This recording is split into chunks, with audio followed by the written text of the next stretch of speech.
나폴레옹은 한때 프랑스의 전성기를 구가했던 황제입니다. 철학자 헤겔은 자신의 조국 독일에 입성하는 나폴레옹의 모습을 보며 그를 세계 정신이라고 추앙합니다. 베토벤은 영웅 교향곡을 만들어 헌정하고 괴테는 무릎을 꿇고 손등에 키스를 하며 눈물까지 흘렸다고 하네요. 나폴레옹은 실제 거의 모든 유럽을 점령했습니다. 그 과정에서 수많은 전쟁을 유발하게 되죠. 나폴레옹은 전쟁 영웅과 전쟁광의 모습을 둘 다 가지고 있습니다. 어느 한쪽이라고 딱 분리해서 말할 수는 없어요. 우리는 어디에 더 치우쳐 그를 평가해야 할까요? 지금은 미국이 세계를 호령하고 있지만 바로 그전에는 영국이었죠. 영토가 전 세계적으로 뻗어 있어서 해가 지지 않는 나라라고 불렸어요. 하지만 처음부터 영국이 유럽에서 독보적인 국가는 아니었습니다. 유럽 문명은 중동의 비옥한 초승달 지대에서 시작하여 북서쪽으로 퍼져나갔어요. 중동, 그리스, 로마, 프랑스를 선으로 이으면 거의 한 방향이죠.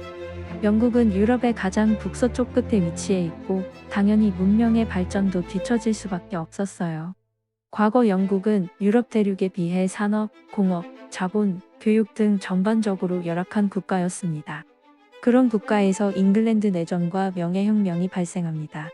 왕권의 힘이 약화되고 시민의식이 강화되어 공화제가 자리를 잡게 되며 법치주의 국가의 모습을 갖추어 나가죠.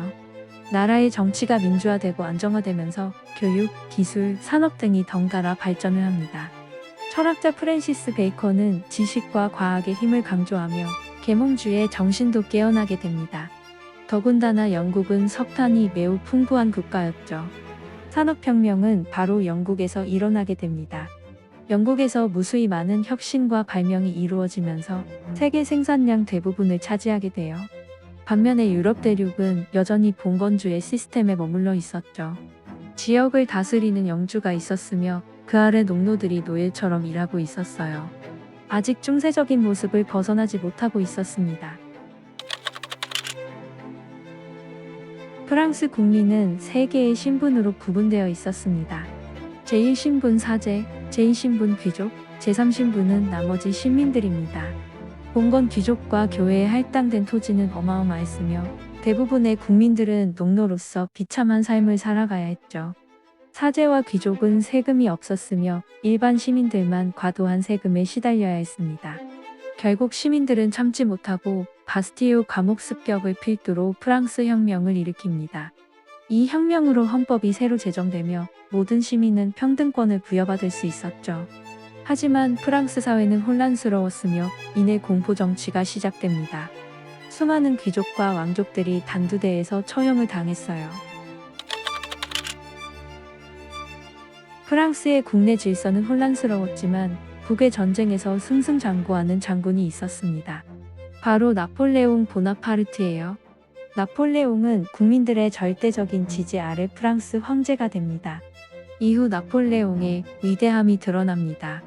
일반적인 황제들은 자신의 절대 권력을 오래 유지하기 위해서 착취적인 정치 및 경제 체제를 강화했어요. 새로운 권력과 자본이 등장하는 것을 막았죠. 국민들이 잘 살든 못 살든 상관하지 않았습니다. 자신의 권력만이 중요했죠. 국가가 성장하는 것도 원하지 않습니다. 국가가 성장하면 필연적으로 쉬는 계층이 생기게 되는데 자신에게 위협이 될 수도 있거든요. 하지만 나폴레옹은 그러지 않았습니다. 그는 프랑스 혁명 이후 제정된 정신을 잘 계승했어요. 바로 자유와 평등의 정신입니다. 프랑스의 급진적인 사상과 움직임에 동요되는 주변 국가가 있었습니다. 지금 생각해보면 자유와 평등이 급진적인 사상은 아니죠. 하지만 당시 유럽은 매우 후진적인 봉건주의 국가들이 많았어요. 이들은 자신의 나라마저 시민혁명이 발생하고 절대왕정이 붕괴될까봐 두려워했죠. 오스트리아, 영국, 스웨덴, 러시아는 동맹을 맺어 프랑스에 대항하고자 하였습니다. 하지만 프랑스는 오스트리아를 시작으로 전쟁에서 연이어 승리합니다. 이후 더욱 영토를 넓혔으며 프랑스의 자유와 평등 이념을 전파하였죠. 나폴레옹은 단지 독재와 권력 쟁취에 머무르지 않고 진정한 개혁을 추진하고자 하였습니다. 나폴레옹 법전을 만들어 유럽의 많은 지역에 공표하였어요. 유럽은 자유와 평등 이념에 입각해 기존 교회, 귀족, 길드 등 발전을 가로막는 폐해를 청산하였고, 드디어 영국이 시작한 산업화의 길을 걷기 시작할 수 있었죠. 나폴레옹이 없었다면 유럽의 발전은 영국에 비해 크게 뒤처졌을 거예요.